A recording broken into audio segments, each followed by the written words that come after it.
Hey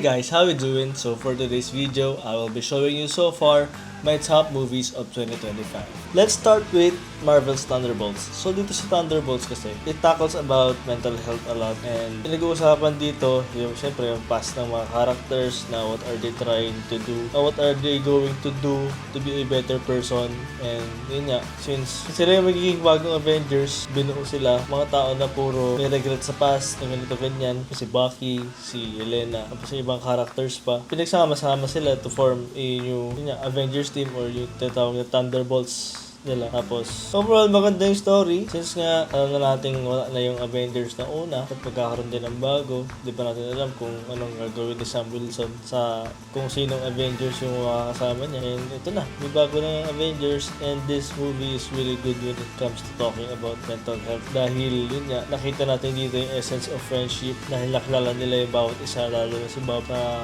kung ano yung pinagdadaanan niya sa buhay and yung power na meron siya within dun sa void na yun. Captain America Brave New World, sobrang tuwa ako dito kasi yun nga, talaga namang deserve ni Sam Wilson makuha yung pagiging yung title na Captain America kasi nga siya yung kumbaga naging best friend ni Steve Rogers ni Captain. Siya yung maging next maging Captain America since deserve na naman, and the role that he is portraying ng mga nakaraang films. Falcon, for me deserve niya yung maging Captain America. Tapos may bago din na Falcon na, so it's kinda like passing the throne to someone na alam natin magiging deserving, and mukha namang deserving si Falcon ngayon. Final Destination Bloodlines, hindi ako fan ng movie series na to, pero alam ko matagal na tong movie series na to and ngayon ko lang siya napanood since nagtitrending nga siya. And nung pinanood ko siya, dalawang beses ko siyang pinanood. Una sa isang sinihan na hindi gaanong malinaw yung speaker, medyo mahina. Tapos nung nagpunta ako ng sinihan na may Dolby, doon ko na siya naintindihan and kung ba't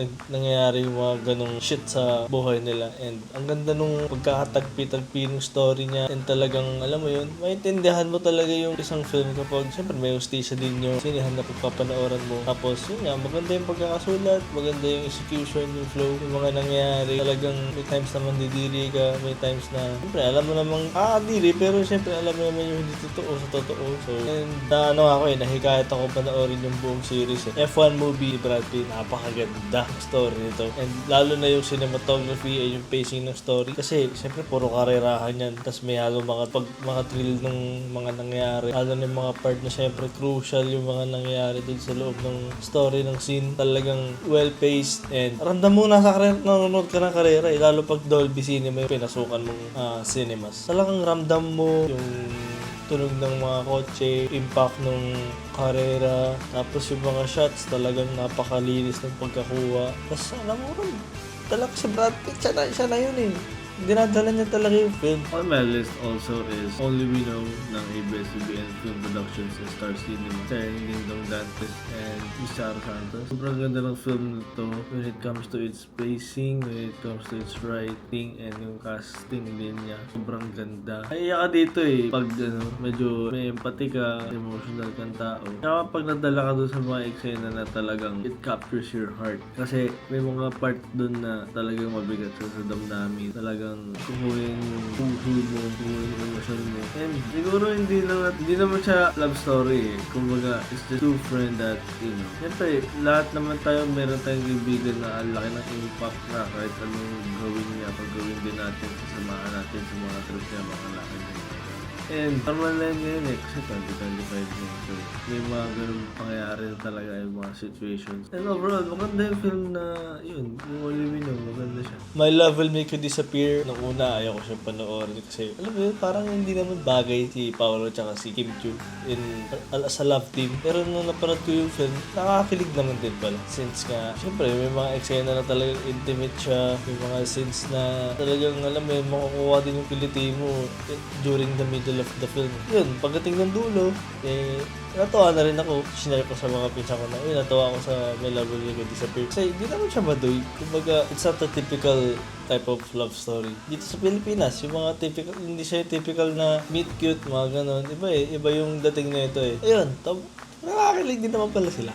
The Last Goodbye ng Mavericks Productions. Ang ganda nito guys. Ba't di natin pinanood sa sinihan to? Nawala ata agad to eh. Hindi siya parang nag-ingay sa basa. Pero ngayon, nakikita ko naman na may mga nakaka-appreciate nga sa kanya.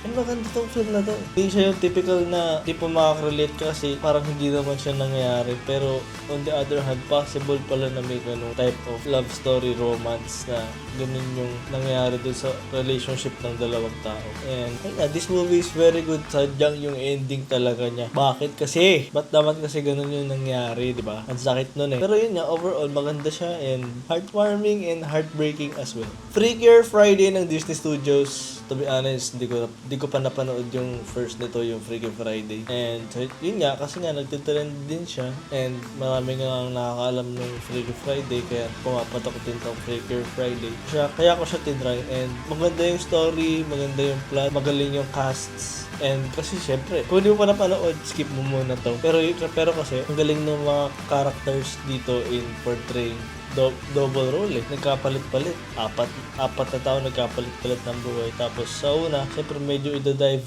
into the character ka kung sino ba yung character na nakuha nila. Diba? Kasi nga nagpalit-palit. Habang tumatagal yung mga eksena, medyo nagigets mo na kung sino yung lumipat doon sa tao na yun. And magigets mo na tama lang pala napunta siya dito. Kasi meron siyang essence and may importance kung bakit. Kumbaga, it's meant to be kung kanino ka napuntang katawan. And maganda siya. Last on my list right now is K-pop Demon Hunters. Maganda tong film na to kasi tackles ano nangyayari sa music industry, especially sa pop na genre. Kasi marami parang yung may mga demons. It feels like it's their haters or their competitors in the industry na marirealize nila na dapat magkampihan tayo, hindi tayo nag-aaway kasi parehas lang naman tayo lang ginagawa. And syempre meron din mga pangarap yung artists individually and yung past nila na gusto nilang parang makarecover dun sa nangyari sa past.